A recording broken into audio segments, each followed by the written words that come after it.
Welcome back, listeners, to a new episode of The New Standard. And as always, I have my partner in crime, Neil Coulong, to my left. What's up, Neil? Lance, I can't believe what I just saw, and that is the theme that we said probably over the last 6 games last season. So we're picking up right where we left off. Different names, different faces, same anemic offense, same thrilling conclusion to a game that just seemed stupid in many, many ways. But wow, what a defense, Lance. What a defense. Yes, we are going to jump right into it. Before we hop into the program, if you want to join us on the experience of the YouTube side of it, make sure you go to YouTube and do a search for the New Standard and Lance Williams. I want to thank everybody who's been liking and subscribing to the show recently. They have gone up. Our popularity has gone up a ton. I suspected it would when the season started. Also, if you want to hear the program via podcast, you can go to Google Podcast, Apple Podcast, or to Spotify and do a search for the New Standard. Before we hop into the program, I do want to send my condolences out to anyone who lost a family member and just to everyone in general on this day, 9/11. Let's never forget what happened on this day. We are grateful for the contributions of the military and everybody else involved, and that we're able to still watch football. So condolences out, and let's never forget what happened today on 9/11. I also want to send a big shout out to my kid's godmother, Erica Spencer Brown, for her birthday today. Also want to send a big shout out to Plant-Based Planet, my boy Kwame's his outstanding show. They do an outstanding show on vegan stuff. And last but not least, I want to send a big shout out to the sponsor of the program, Peer Health. Redefine your health, redefine your future. Take a look at their URL. It is in the description of the show. It is peer, Pear .health. The URL is peer.health, like the fruit. Peer. I know, sorry about that. My pronunciation at times is a mix of coasts. So it is peer.com, like the fruit. Neil, before I toss it to you, I'm really into narratives. And I like to really talk about the thematic nature of football. And when I'm watching this game, the word that jumped to me immediately was sustainable. And I just want, and I had to go to Webster's because I wanted to define it clearly.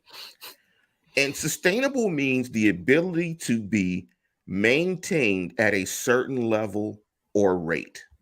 Now, once I looked up the word sustainable, I start thinking about the question, is this formula sustainable for winning? They got a 5 turnover performance. I believe they got 8 or 9 sacks. However, they also only got 54 yards of rushing, about that in the game. They got about 150 yards passing. They punted the ball, I think, 9 times. So when I think about the word sustainable and I look at this game, it also makes me think of the narratives surrounding floors and ceilings. I think this whole game is going to be indicative of this entire season. And I hate to jump to it in the first game of the season, but sometimes as I did my rewatch last year, I didn't believe what I was seeing in the Buffalo game. And what I saw in the Buffalo game turned out to be the narrative and sort of the theme of the year. What we have seen already, and I'll answer my own question, then I'll toss it to you, Neil. This is not sustainable. The things that we saw in this game are absolutely not sustainable. They are not going to play a better defensive game this year. One, because the injury to TJ Watt, hopefully it is not serious, but that is a serious injury when you're talking about a pec with a defensive player or a pec with any football player. So we're going to wish the best for TJ. This just isn't sustainable. 5 turnovers, you get 5 turnovers in a game. To be able to score 23 points and 5 turnovers, this just isn't sustainable.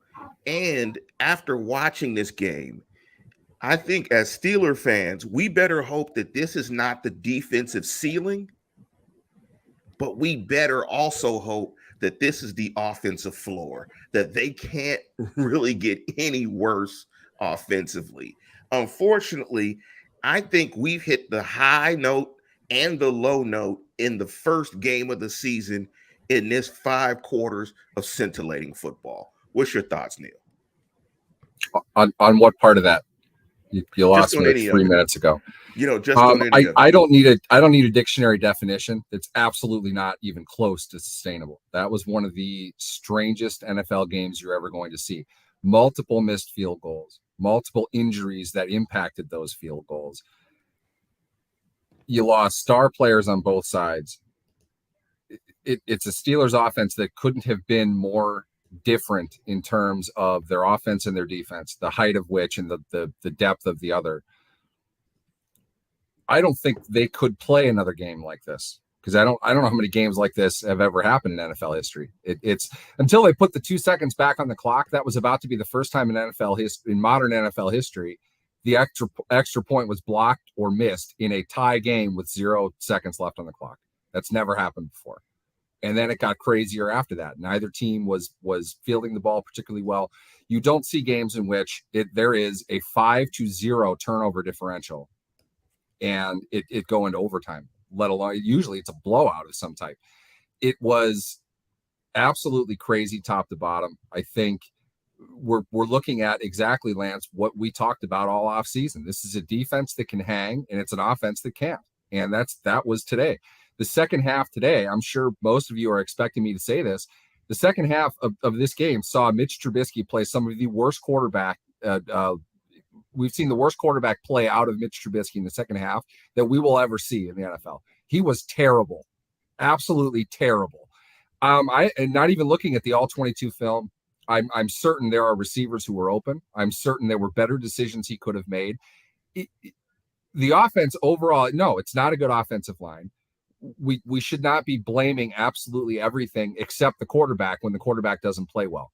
Ben isn't here anymore, okay? It's not an all-pro quarterback under center. He played terribly, and he played lower than those who were around him. That's going to be a constant theme early on this season. He's not good enough to not have anybody else doing anything with him. And when he's bad, everyone else is going to drop down even more. That to me is really more of what this is about. If we'll get into the injuries as soon as we see any updates here coming from the locker room. But the only thing we hear about TJ Watt right now, they fear a pec injury. A pec injury almost means a tear of some type. A tear oftentimes requires surgery, and it is oftentimes a year-long injury. We hope that's not the case, but even if it's not, he's probably going to be out for a while. So the Steelers are going to have to make hay with the trio of Alex Highsmith, who I thought played very well today, Jameer Jones, who got in a lot more time than we thought that he would, and Malik Reed. God, I keep forgetting his name. I'm sorry. But, not a good situation. We saw Cam Hayward leave the field late in the game. We saw Najee Harris leave the game late in the field. Not good. These are not players the Steelers could lose. And just to address the issue that many of you have already brought up, I did not wish injury upon TJ Watt.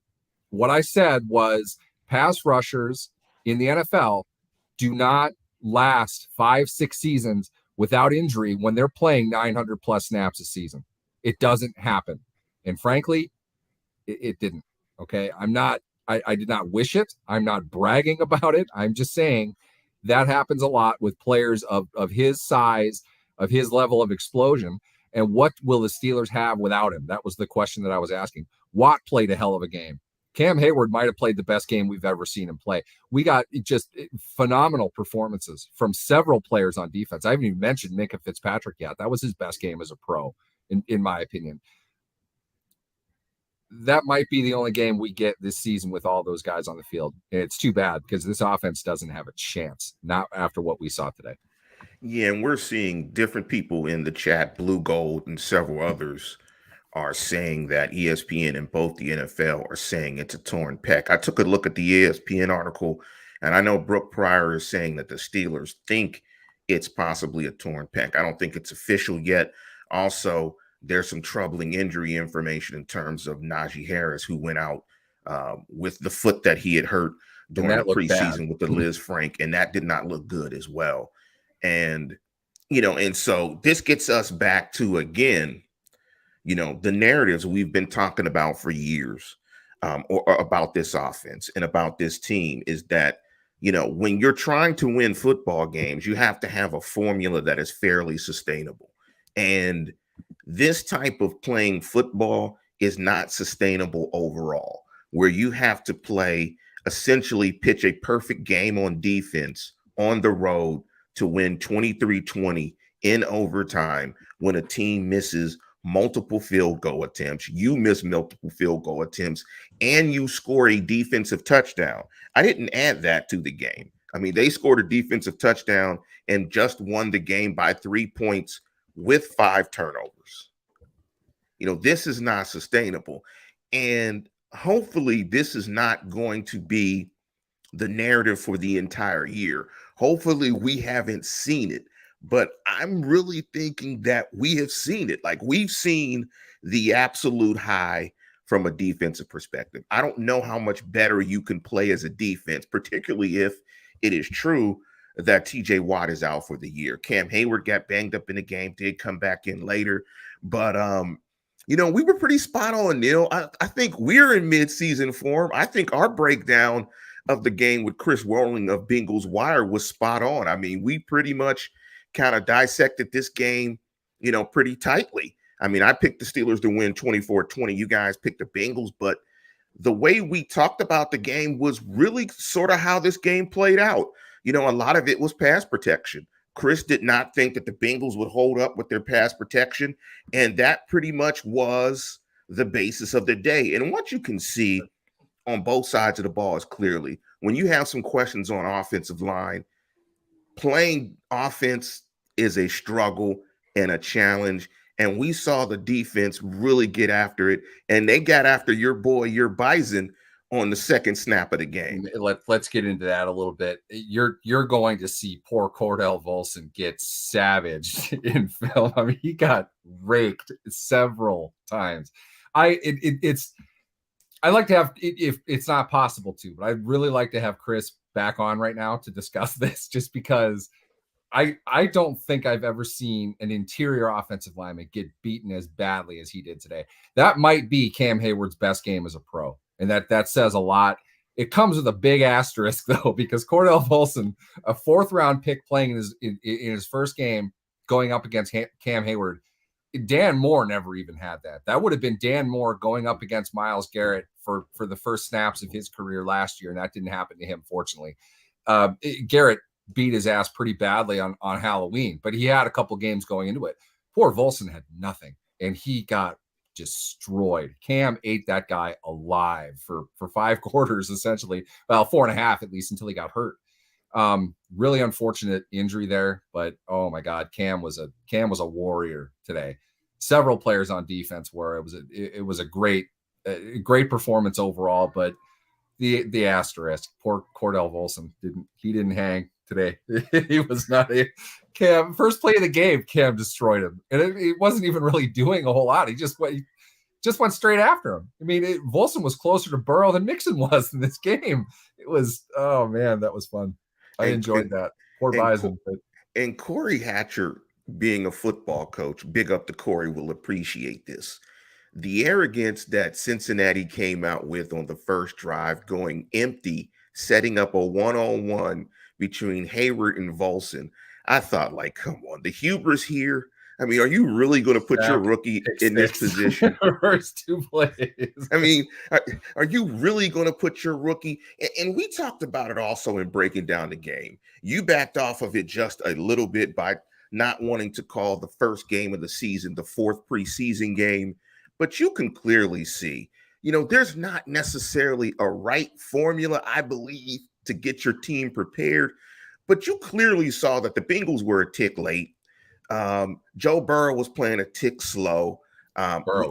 First half, Burrow was bad. He looked looked really bad. He looked a tick slow. He looked like he was not processing things quickly. And the Steelers were on fire with the pass rush against a newly constructed offensive line. All of those things we talked about on the show, the pregame show, manifested themselves immediately in this game. And when you're in that position, you're in a rock and a hard place as a coordinator. All of a sudden, your plan is not going to work because you can't block it. And the Steelers were able to get a lot of pressure with 4. What was your thoughts on the performance of the secondary? Because I think you were spot on, and you've been spot on over these last few months about just what you thought you would see defensively from that secondary. A lot of different guys, a lot of versatility, a lot of dime, a lot of nickel. But you really were, I think, were first out there predicting that this secondary would be really solid. It wasn't even just the secondary as far as their depth went. The secondary, I think, was fairly obvious. And we could just look at the transactional decisions that they made. They paid 2 cornerbacks who started on their in the previous year, $4 million over 2 years to come in. Are you going to bench one of them and start the other? I mean, it just seems kind of weird. Akella Witherspoon and Levi Wallace, they both played a lot of snaps today. Cam Sutton is still there, and they signed back Arthur Maulet as well. Maulet had the best game of anybody that's not named Minkah Fitzpatrick in the secondary. He played really well. All of those guys got run today. I think that's what the Steelers are planning on doing, which is really unfortunate considering they lost like 3 starters by the second half of this game. But overall, I think Mike Tomlin's strategy here is to put together a unit that they can use in a multitude of different ways. They have continuity among their defensive coaches by and large. Most of those guys have been there. Terrell Austin was not the coordinator last year, but he knows the ins and outs of everybody. The players have remained consistent for them. They brought in, guys here and there. They have new guys working in, but they've got their core team locked in place. With that, you're able to build on stuff beyond just the basics. There are more things that they can do. There are more looks that they can throw out there.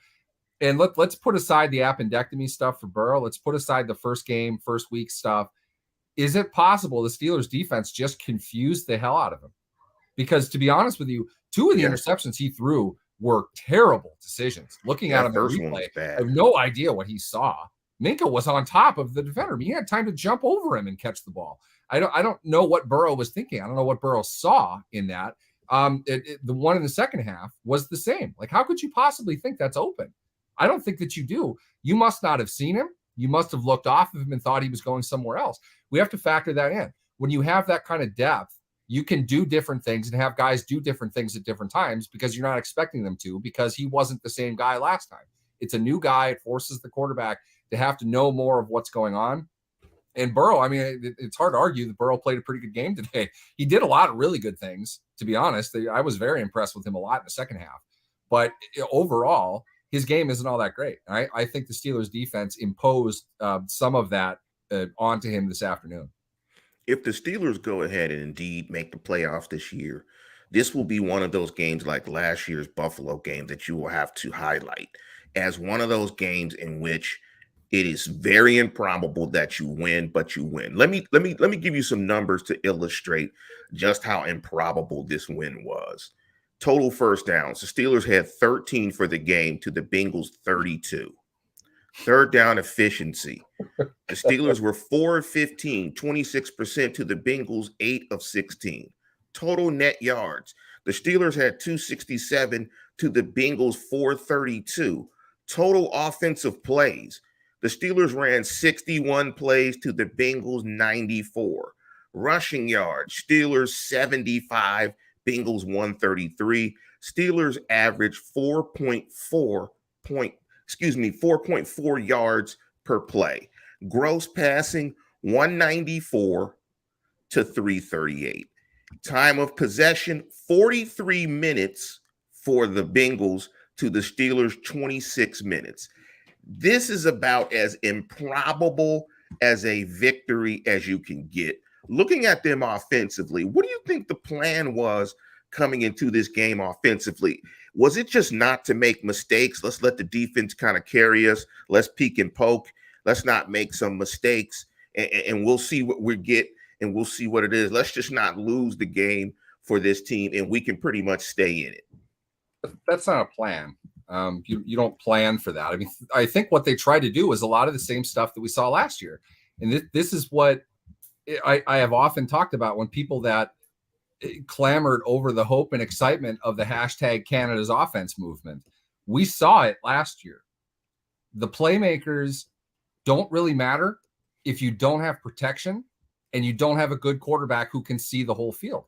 They tried to do a lot of things, and that's why they were fairly, I'm not even sure I would say fairly. Somebody correct me if I'm wrong on that. I'll backtrack it. But they were fairly productive early in the scripted plays when they were doing the things that they were most familiar with.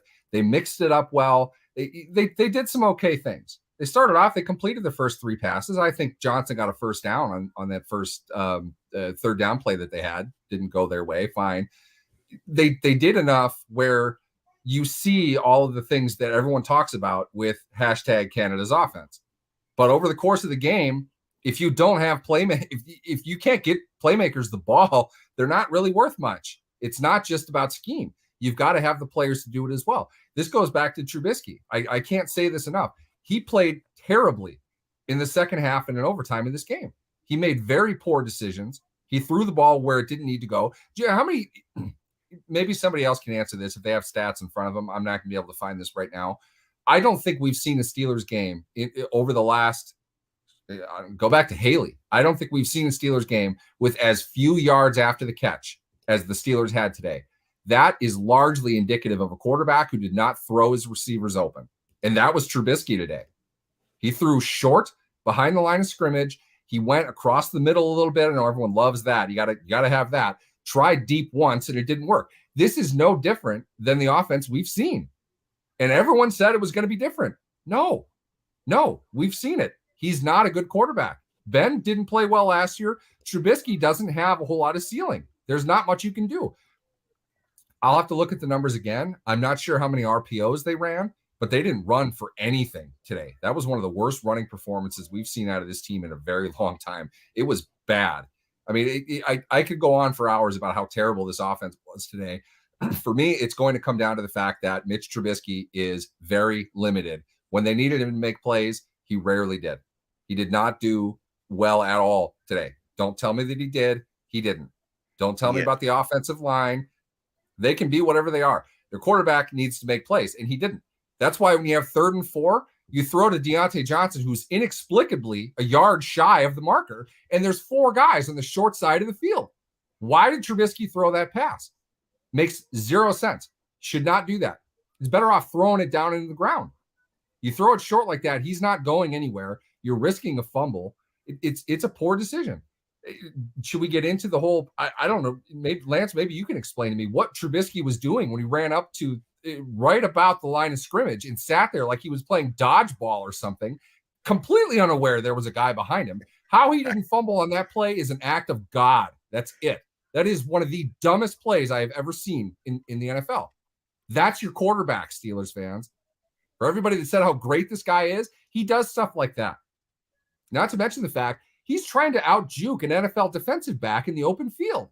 He would have gotten killed if Hendricks didn't hit him from behind, which says a lot because, again, he should have fumbled the ball. I don't know how he didn't. Miracle that he didn't. Well, I know how he had a lot of that from Trubisky today. A lot of it. I know how he didn't fumble. He has larger hands than Joe Burrow. Yeah, that must be it. Burrow has 5 turnovers in this game, and he was the better quarterback today. That's how bad Trubisky was. Trubisky didn't turn the ball over, and he played like ass. That's awful. And here's the thing, and that's why I wanted to go to the word sustainable, is that the Steelers won the game, and it still doesn't feel really great just because none of us think this is sustainable. Let's jump to Corey's question. And because I know I wanted to throw this to you because you posted a little bit about the play calling at the end of the game, up 6. That was that 3rd and 4. That I couldn't believe. But let me tee it up for you. and here's Corey's question.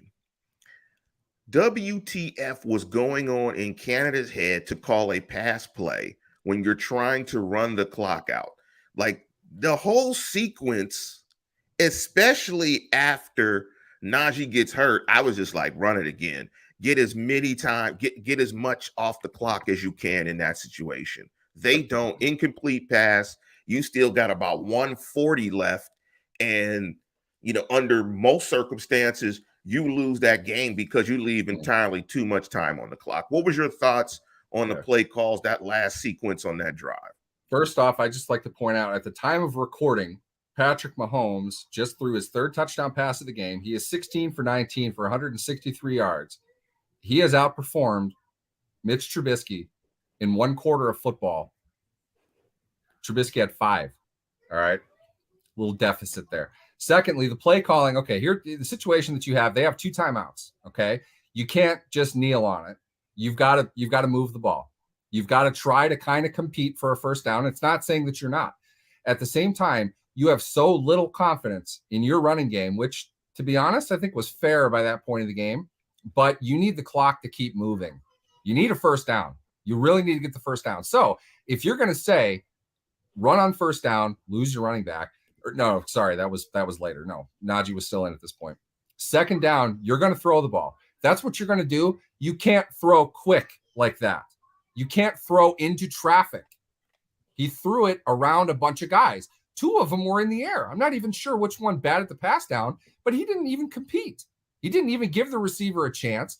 It was just a very poorly timed throw. At the same time, what he could have done, and this happened not by design, but by the fact that offensively they screwed up a bunch in the second half. He could have just pumped it and moved out of the pocket and tried to move forward. Yards aren't even important at that point. If you don't have that short throw and that is the only option you're given on the play, you're better off not throwing it. Tuck the ball, try to get yards. It'd be great if you could get yards, but you have to keep the clock moving. The fact he threw it and that hit the elbow of the defensive player, it wasn't even close. That's how telegraphed it was. They knew full well that was coming. Zero reason for them to do that in that situation. It was poorly executed. You could run the ball and keep the clock going. Instead, with the injury that happened the play before that and the incomplete pass, they burned 8 seconds off the clock? Really, all they did was get back-to-back 15-yard penalties like the Bengals of old and knocked them back to the 40-yard and gave them the ball back. They had a chance to win the game. Should have won the game, to be honest. It's not entirely because of that play call, but you have to do things, I don't want to say the right way, but you really need to stay on schedule with odds at that point.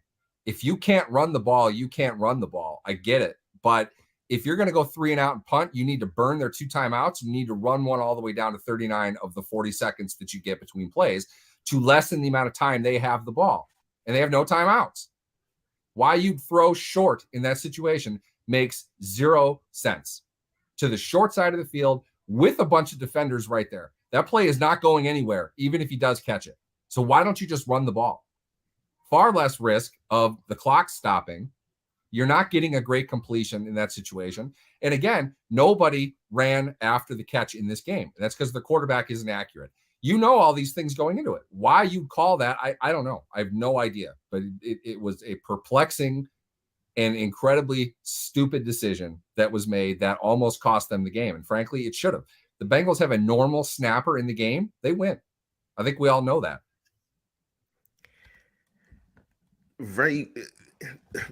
I can't argue with anything that you said.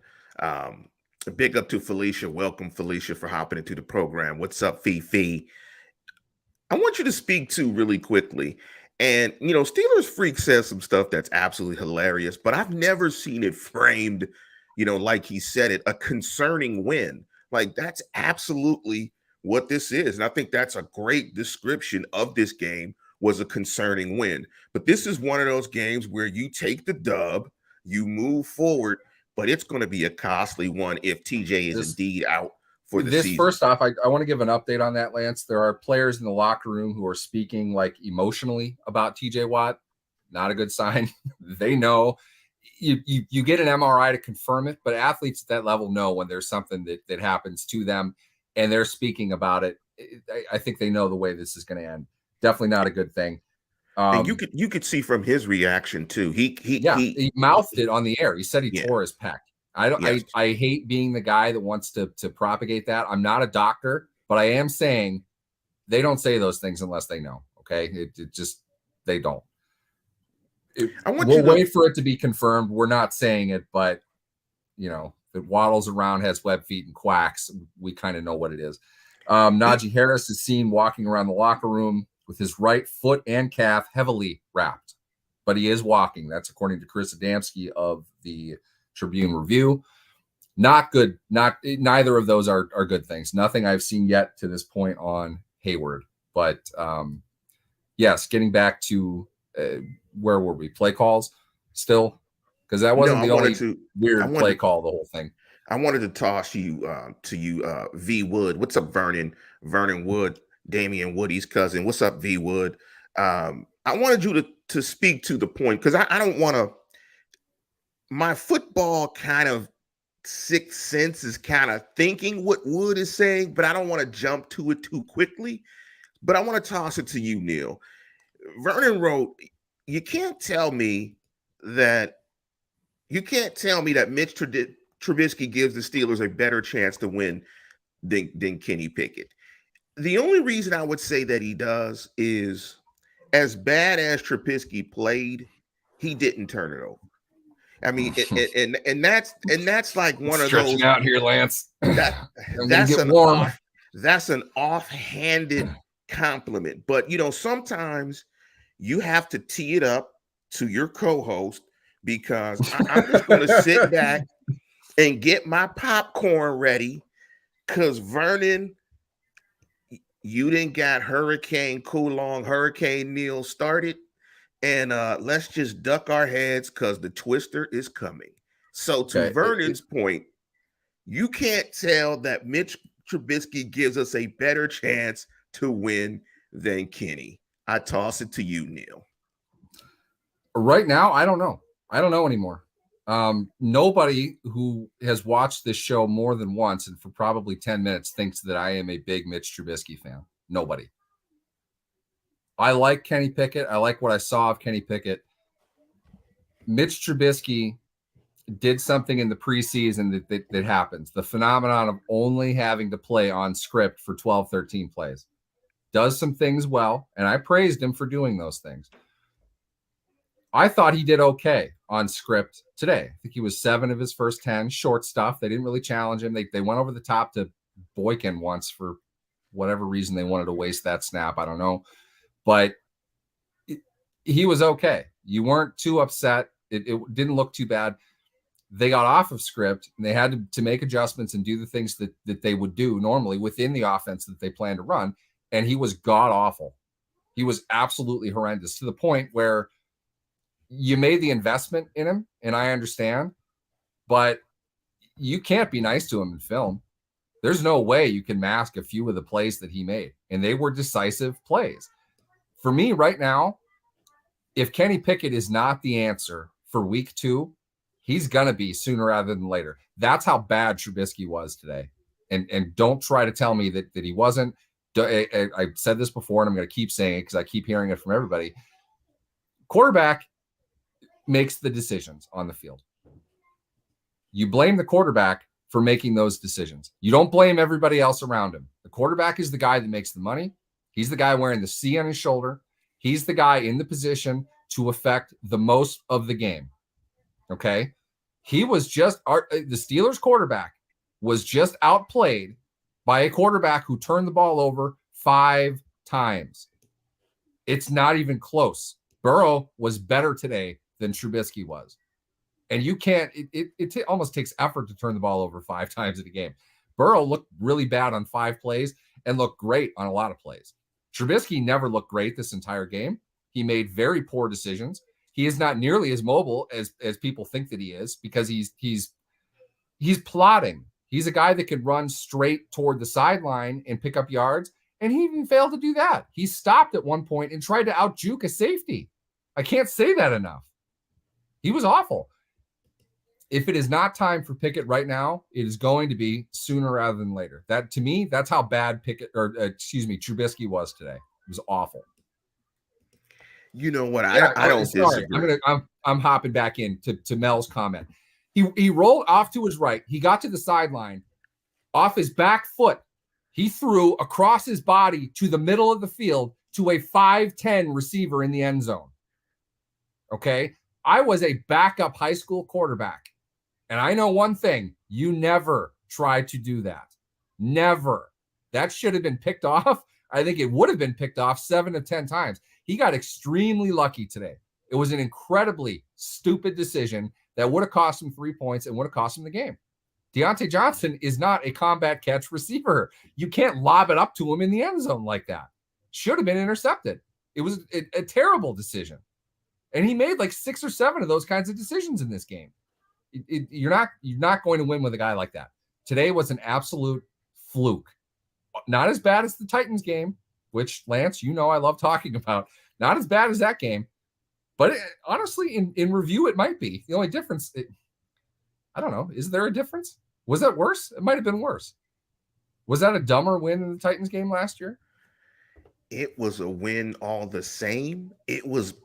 You'll never win another game like that. This is the kind of win that's going to get them up to 7 this season. Yes. That's the value. This team is not good. We're not confirming it. We're not announcing it. Don't aggregate it or anything like that.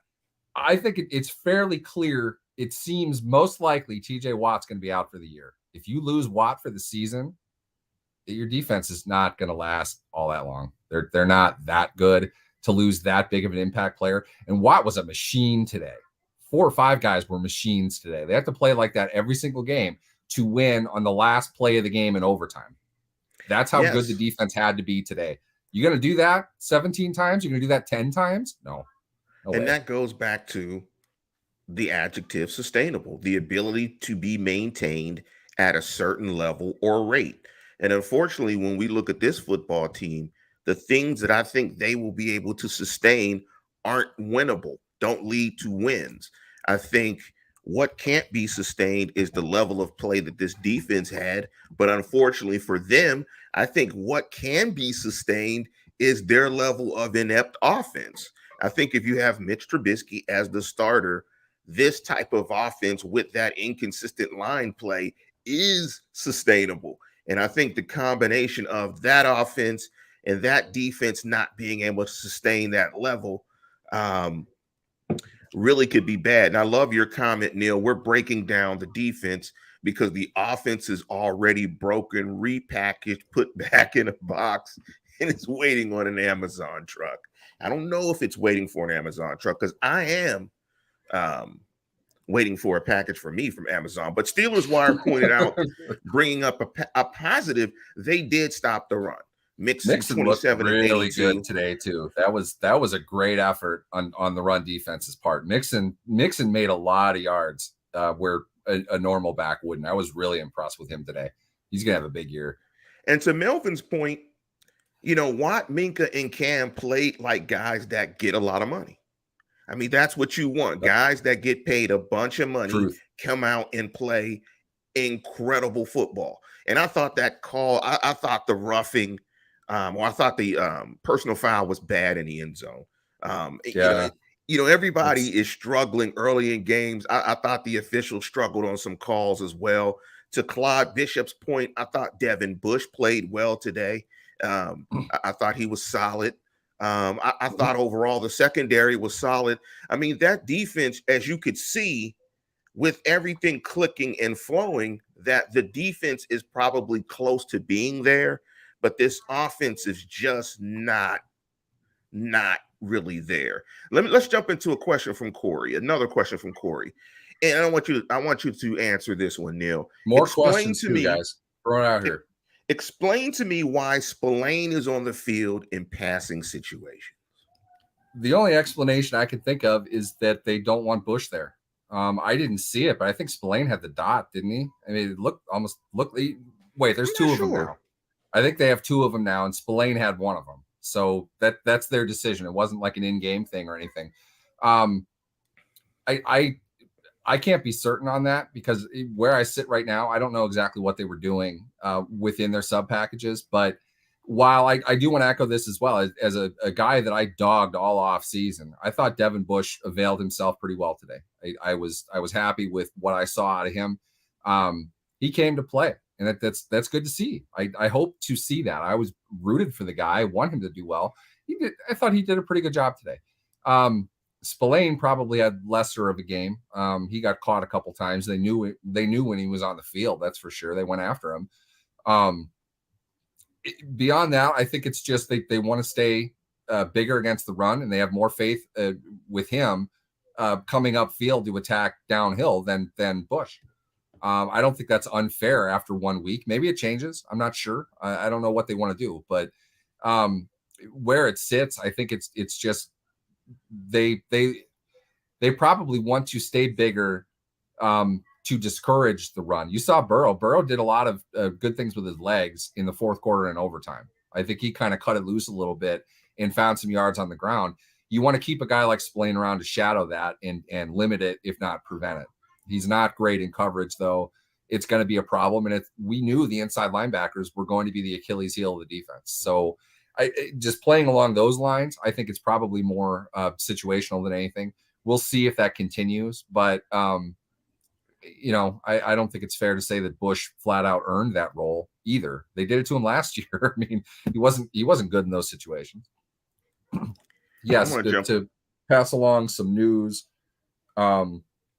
Sorry, I had it up for a second. All right, go on. Sorry. That's fine. While you pull that up, I want to speak to the comment from Daryl King. Big up to Daryl. Thanks for hopping in the program. Please like and subscribe. If you have not done so previously, please like and subscribe and spread the word. And to Daryl's point, they did enough to just win, and the defense can be sustained. Yes, they did enough to win. But I'm guaranteeing you, Daryl, that in that locker room, they're not happy with the way this game went. They take the dub, but the phrase "you win incorrect" is as true in the NFL as there's ever been a phrase mentioned in the NFL. And it's not that it can't be. When I'm talking about sustained, I'm saying at that level. That's the key thing to that, is at this certain level. And getting 8 sacks, getting 5 turnovers, that's not sustainable. And you better not have to play like that to win in 5 quarters. And it took 5 quarters to win. That is not sustainable. You can't play football like this week in, week out and try to win games, especially if TJ Watt is indeed out for the year with the torn pec. But Neil, are you able to speak to a question, or are you still looking up some information? I was trying to dig for something that I thought that I saw. I don't want to bring it up now if that's not the case. Let's jump into Wes Hickok's point. Look up Wes. And Wes says, how is it possible that the front office and coaching staff think this O-line is actually good when it's clearly not? How does that happen when, you invest money in free agent pieces, you draft guys, you coach guys, that you kind of know that this offensive line isn't good? How do you get yourself into this position? This is what I think Wes is really asking. Like, how do you get here to where your offensive line is really an issue? I think we have to weigh this as part of it. Continuity is not something you can build in a year. Okay, that's literally what the word means. So it's the fact that they don't have consistent coaching and haven't for several years in a row now. They're starting over with their offensive line coaching staff every year. You still have Dan Moore, he's got a season under his belt at least, which is nice. I thought he did all right today.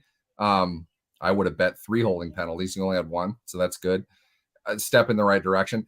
They're a work in progress. They have to continue to build. You need time to build that continuity, and that continuity is almost like a 6th extra lineman that you have in there when you know what everybody's doing, what they're supposed to do, but not to keep harping on the same point. But pass protection is not entirely the responsibility of your offensive line. A lot of that is on your quarterback. Your running back still contributes to that. Your tight ends contribute to that. Your receivers contribute to that. When we talk about pass protection, that's what's important overall. You have to have everybody on the same page, and that doesn't happen immediately. As far as the run blocking goes, I don't know. Cincinnati is a good unit. I need to watch and kind of break down to see more of what they're doing or what they're trying to do. It wasn't good today. Wasn't good at all. Najee was seeing ghosts at one point. He got outside. There wasn't anybody there, and he was shaking like he's used to a guy being in his face, and he has to get an angle on it. Cost him a couple yards. Issues like that tend to come up the less time that you have with everybody in tow, and that's really where they are right now. So I don't know. I've said this all off season. It's going to be a work in progress, and they are not going to be good early, and they weren't today. They're all right. Pass protection wise wasn't terrible. Yeah, it wasn't bad. Trubisky got a couple plays got blown up early, in particular because of the rush. Trubisky did a good job avoiding some pressure early. He just made really dumb decisions with the ball after he got out of the pocket. But overall, it just wasn't. It wasn't the overall effort that you wanted to see. Yeah, it's going to be interesting going into next week's game against the New England Patriots, the Steelers' home opener. And, they're not facing a defense that played, or excuse me, an offense that played very well against Miami, only scored 7 points. Maybe this is an offense that you can survive early in the year and still be inconsistent on offense and still be able to maybe get away with not having TJ out or having TJ out next game. You're not facing Kansas City. I'm laughing in the comments. Blue Gold, thank you for the Blue Gold made his presence known, and no, Blue Gold, that's not in the background. I make sure that when I watch that, it's when my computer is off. I just watch on my phone. So is that on your end though? Because my kid's like enacting World War III with her gaming partners upstairs. I wasn't sure if that might have been it. I assure you it's not porn, but it is kind of loud. I told her to knock it off. And Steelers Freak is absolutely hilarious. Debbie does Cincy. that is maybe the best comment probably of the year. You guys are in form. Let's jump into Mel's comment, because at the end of the day, for as ugly as it is, or as it was, dubs are hard to get in the league. And the Steelers did just beat the AFC champions at home, period. And that's the one thing you come out of this game. It's better to bitch after you get a dub than after an L. If they come out of this game, fine. If you come out of this game with an L, it's really bad. Tacked on with the thought that TJ could be out for the year, at least you get a dub, but you've got to get this better. This is, this isn't the way you want to address it every week. And it's a division win, so it's a big win, but this just isn't sustainable. You can't do this every week, and this cannot be your formula. Before we wrap up, Neil, what's even the funniest stat here? What's your thoughts? This is just unbelievable. I mean, do you realize they had 267 total yards in 5 quarters of football? Yes. You know how bad that is? 13 first downs in 5 quarters of football. Yeah. Bengals had 5 first downs from penalties, a lot of penalties. Steelers were 4 for 15 on third down. I mean, the Bengals had 32. Yeah, the Bengals had, and that's what, when I was reading through those numbers, that, this game, you won't see this again. I mean, the Bengals had 32 first downs to their 13. 32 first downs. I mean, they had 19 more first downs. That's huge. They had more. The difference between in first downs was more than the first downs that the Steelers got. They ran 33 more offensive plays. 94 plays to 61. When we say sustainable again, this was a Herculean effort that Corey talked about.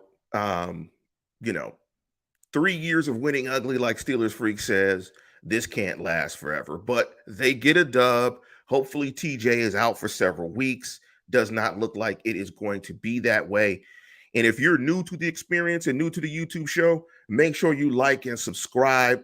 The subscriptions have been going up really fast once the season started. And again, just for some scheduling stuff, we will be back on